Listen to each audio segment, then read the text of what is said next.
earlier this week we had Frank Saravalli on, and it kind of lit part of Flyers Twitter on fire because he kind of unloaded on the idea of what this rebuild has netted the Flyers to this point. So obviously, like the two crown jewels that you have are Mishkov, who fell, probably would have been the number 2 pick behind Bedard had he not been Russian.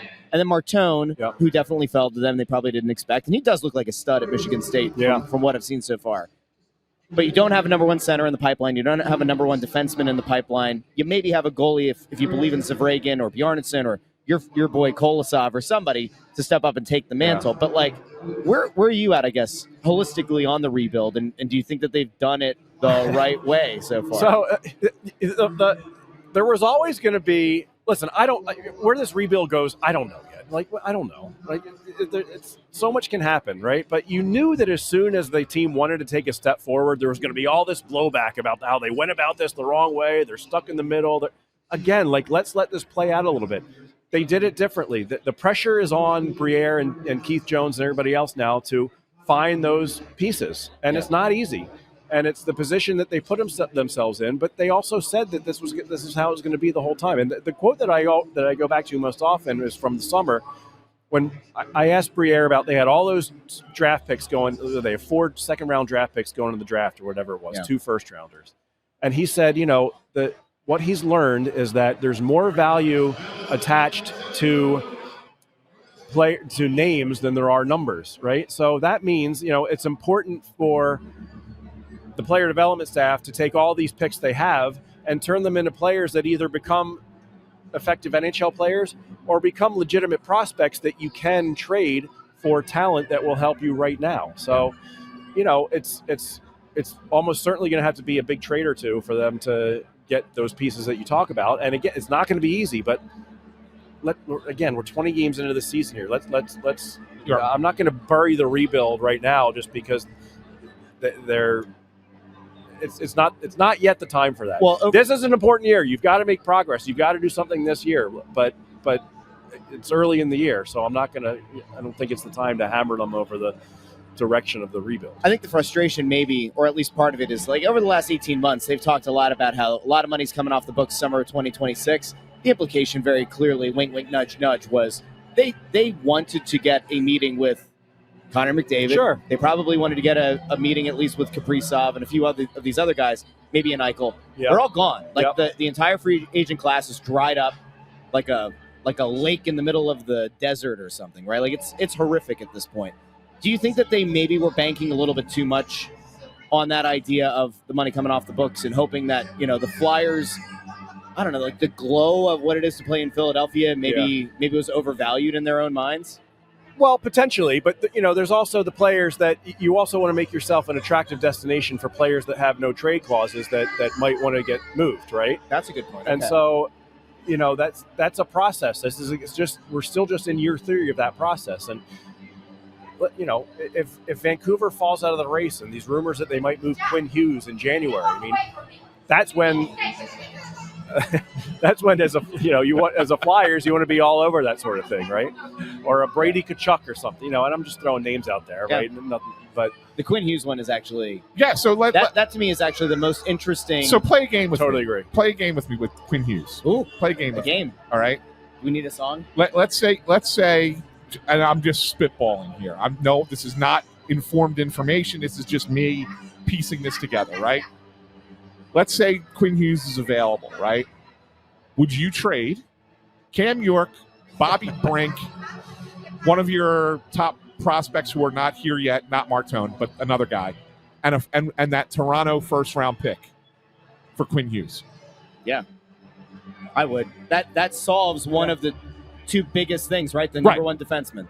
Do you think if you're Vancouver, you take that in return? No. Unless it depends on where Toronto's at in the standings. It doesn't matter. It's top 10 protected. So that even if it's like the 11th pick or something, you could still. If you're making the trade in January, you won't know what I'm saying. Like if you have a general idea that they're not going to be all the way at the bottom, maybe that's an enticing pick. I don't know. I think Vancouver would take that. Yeah, I do. When I just look at the Flyers, I say the untouchables I think are Michkov, Martone, probably Tyson Forster. I don't know anybody else. I mean, they're the guys that you probably can't move, like Victoria. But I mean, I'm talking about young players that you wouldn't move Probably under any circumstances. Right. Would they For me, it ends at those three. Would they be a fit for a Konechny? Like of all the like play this one out there. I don't know if he's got a full no move. Yeah, for he's 6 got a full years. no trade clause, and I don't know if Vancouver takes. I just wonder if they look at him as like a guy that like you can kind of market around. He's a guy that is at least somebody. If you're Vancouver and you're trading Quinn Hughes, you're basically committing to starting over. Probably. Right? Yeah. So you want young, controllable players. You know, Cam York. Maybe you want. What do you think? Do they like Jet Luchenko? Do they like Jack Nesbitt? Right. That's what I'm talking about. One of those guys. And that goes back to the original point that Danny said, where it's like when the names are more valuable than just the picks. Right. So if these guys are developing well, depending on what they keep in mind that when they drafted Luchenko, Vancouver was a team that really wanted Luchenko. Really? I didn't know that. Yes. They saw him like Vancouver was a couple spots behind them. And that's why they couldn't trade back further. Yeah. And they took him there. Time for a 1-for-1 deal. I love it. Luchenko for Quinn Hughes. Here's what I'm saying. So like to sit there and say that the Flyers can't acquire these players. This is hypothetical though. But I'm saying it's crazy to say that they can't do it. They absolutely can. Teams they have a lot of assets that teams would want. You may have to give up multiples. You have to give up, a draft pick, a high draft pick, maybe multiple, a prospect. I guess the thing that actually helps them in that case is you're that going Hughes, 4 for 1. Well, but listen, but I think the thing that maybe helps them or helps any team that would try to acquire him is that he's a UFA in a year, right? Like 2027, right? So it's tricky.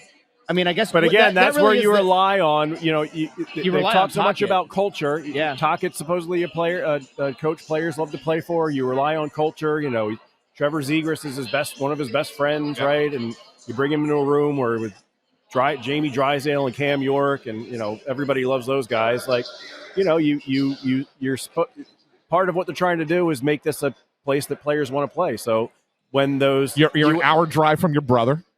Yeah, I mean, right. Like that's the thing. I don't buy any of this that he's just going to walk to the Devils. No, but I'm saying that came from Jim Rutherford, who was known to pop off a little bit. No, but coming here, it's an attractive thing. Like, I'm close to family. If I want to drive up the road, I can go see him one night. We have an off day. I can drive up there and go see my brother. Yeah, I mean, like, listen, what's the thing that I always talk about? It's like you have to have a big balls move. Every GM who's ever won at any level of meaning in any of the North American sports, there comes a time where you put all your chips on the table and you make it happen. Now, I would say that, like, to some extent, it's a lesser extent, but like this past draft, the Flyers packaging first to move up to go get Nesbitt was kind of like a big balls move. Now, remember, I wanted them to go after McQueen, but he wasn't available at that point because of Anaheim.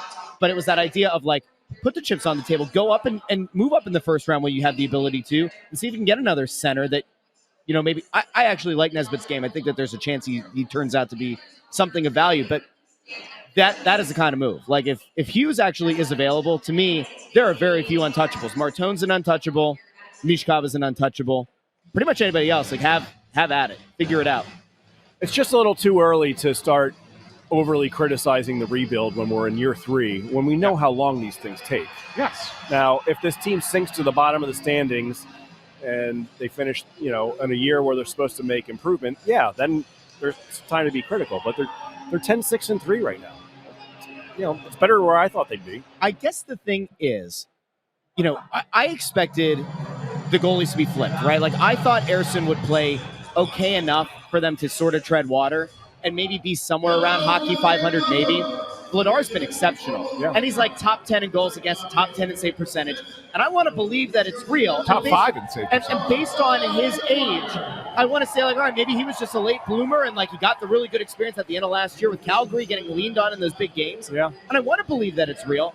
But there's also the part of me that's a realist and says he's only ever played, the most he's ever played is 30 games in a season. If his play, like, falls, I mean, if it even regresses to the mean, they're screwed based on what they've shown so far, which I guess gets to the other question here. Sam Ersson, I have no idea what to make of what they're going to do. We're talking about, are they going to make a move for a fourth-line center?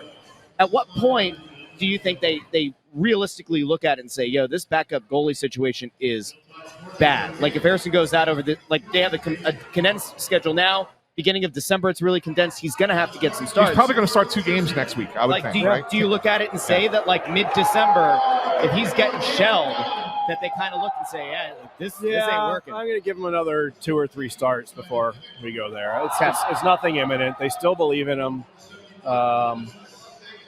Yeah, I mean, unless he really just if he goes out there and completely, craps the bed for the next 3 games, all right, maybe, nothing's guaranteed, but it's not something they're really thinking about right now. Yeah, I got to think he starts Monday in Tampa. Well, or in Florida. He has really good numbers in Florida. Yeah, but Vladar started both of the first 2 games against Florida.